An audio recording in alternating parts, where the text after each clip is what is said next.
you really need to look at yourself in the mirror and understand that that person looking back at you is who's going to be there from the time you enter this world to the time you leave.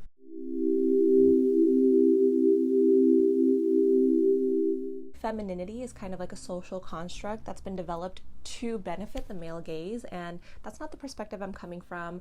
I'm not sitting here trying to tell you like, oh, this is what you should do in order to be like an attractive woman, or this is what you should do in order to get X, Y, and Z to fall for you. Like it's nothing like that at all. A huge issue that I see with those videos is that it kind of takes away from the narrative of the energies, and that's like where I'm coming from. This video is about how I like to express my feminine energy because whether or not you know this, everybody has feminine and masculine energy. That is like the yin and the yang. Like we all have that, and it's like shown in different ways. And for me, like I identify as a woman, and this is how I like to express my womanhood. Being in tune with my feminine energy truly means learning and understanding my emotions and learning how to process that. Things will come up in our lives that'll trigger an emotion out of us, and most likely it is not that actual issue that is at hand. It's something much deeper, and that's kind of the work that I've been doing in terms of like exploring my feminine energy, is going through the layers of my emotions and really seeing what is the root cause of this pain and trying to work outwards from there. And you know, some of this stuff is hard. Some of this stuff is like childhood trauma. Some of this stuff is things that I didn't even know I had an issue with. Like, you know, it's a lot of wounds that need addressing, and just tapping into your feminine energy and tapping into your emotions really helps unfold all of those things that you either weren't aware of or you're trying to suppress. I don't think that you can ever not feel your pain. I think your pain is there. It's more so about understanding why you feel that way. And once you understand that, you have to make that decision to be like, do I want to continue this feeling this way or not? And I hope the answer is you don't want to continue being in pain, because I don't wish pain on anyone.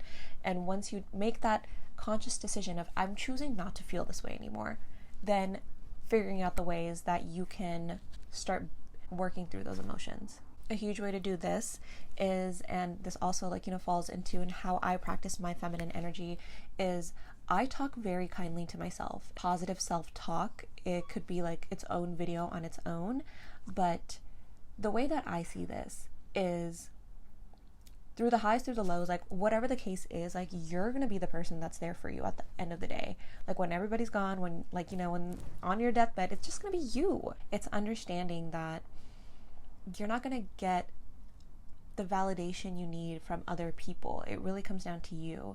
And sometimes this makes it hard. Sometimes the environments we're in makes it harder for us to like know what being kind looks like, or knowing what speaking kindly to ourselves like means, or like, you know, words of affirmation or any of these things, or affirmations in general. But it really does start with yourself. It is by saying like, you know, there's going to be a little voice in your head that says you can't do that, but it's actually by saying, actually, yes, I can. Or what if I try? You really need to look at yourself in the mirror and understand that that person looking back at you is who's going to be there from the time you enter this world to the time you leave.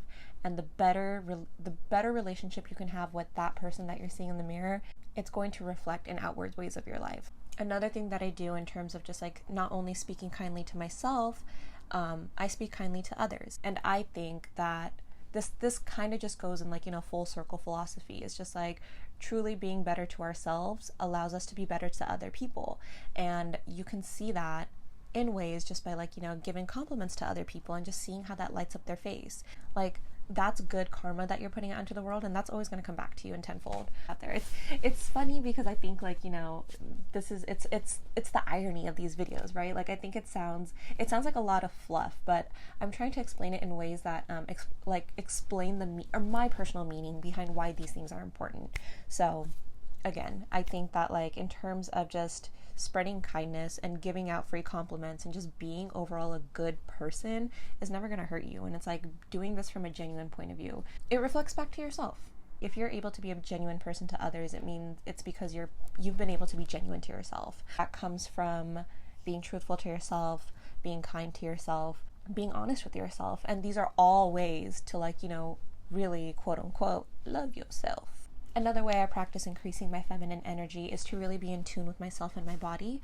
I do this specifically with my periods. If you've been following me on social media, and I know I made a video about this a couple of weeks ago, that I'm no longer on birth control. I will say it's been like day and night between, like, you know, being on birth control and not being on birth control. For me, just like the major changes that I've noticed is I can notice like my actual energy levels like on a week by week basis based on my like 28-day cycle. So for example, when I'm ovulating, I am extremely creative, I'm extremely energetic, and I just have the energy to like literally work like 18-hour long days, and like I'm not tired, versus on the weeks of my period, I'm dead. In terms of feminine energy, I really like being surrounded by other women who uplift and empower me as well. This includes, like, you know, my best friends, my mother, obviously, my sister, like just being around other women really, like, it fuels you, it fills in your cup. And like, you know, women know how to hold space for one another in ways that like men can't, honestly, and it's refreshing. It's great, like, you know, just having a conversation where somebody just understands the struggles that, like, you know, you're feeling. We just know and can understand each other's emotions. We can sense when something's off. Like, you know, when my best friend's going through something, or like even when I'm going through something, she'll like poke around it. She'll be like, so how's this and this going? I'm just like, okay, so now that you asked, blah, blah, blah, blah, blah, like literally just like, you know, going in on that. But like, we just have that intuition about one another, and we know when we need a little bit more TLC around each other. And I think that's super important to do. So surround yourself with people that you genuinely care about, and honestly, foster a better relationship with your mother if you can, or any maternal figure in your life. I do think that that's very important, especially as I'm getting older. It's just, like, in terms of like a feminine figure, your mom is the closest thing that you have to that. Like, you came from your mom. Like, work on that relationship with your mom, and like sometimes it might be harder, sometimes it might be easier, whatever the case is. I think that's extremely important, especially as you get older. There's certain things that I do that makes me feel more feminine. For example, like, you know, I really try and pay attention to my posture.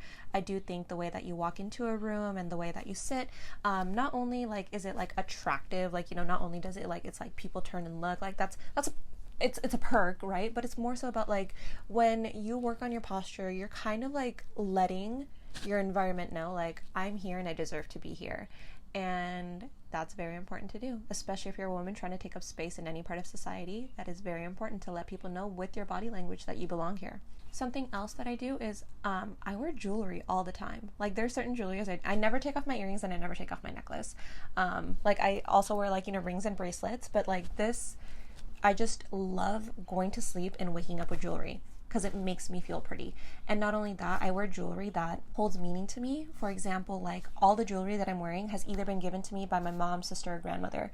So my jewelry like holds meaning. It's coming from, like, you know, other very strong feminine figures in my life, and it just adds to my confidence and makes me feel powerful and beautiful. I hope this video made sense. I hope you liked some of the tips that I had to give. Again, I do think that the internet is oversaturated with videos like, oh, this is what you should do and this is what you shouldn't do. And that's not the type of video that I wanted this to be. I really wanted it to kind of explain what femininity, like what my feminine energy means to me and ways that I exude my feminine energy. So I hope that was portrayed, and I hope you guys like this video, and I'll see you next week with another one.